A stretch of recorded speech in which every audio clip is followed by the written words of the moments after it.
Welcome back to building the Lego structures, houses, and creatures. Where this is an assembly project. We've got some new tools we're going to play with today. One of those is going to be the IPJ. When we open Inventor this time, instead of going to the desktop screen like we had before, we're going to go and open our Lego Construction IPJ file. By double-clicking on that file, Inventor will open up for us just like normal, and it will allow us the opportunity to keep all of our stuff organized together. It takes a few moments for Inventor to load.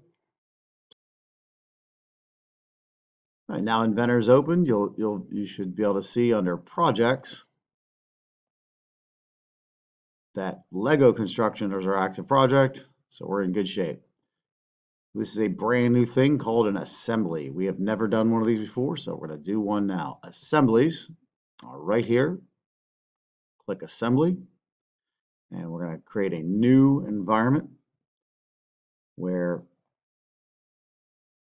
we can build multiple part projects. We're going to bring our first part into the assembly by going up and choosing Place from the menu. And we're going to bring in our 2-bump Lego.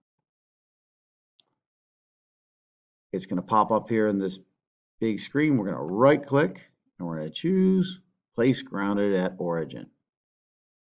By bringing the first part in, Place Grounded at Origin, you can see we now have a part that does not move around. We want to place additional parts. We can do so. And we just move it around and then click. This part does move around. So now we have a grounded part and an ungrounded part.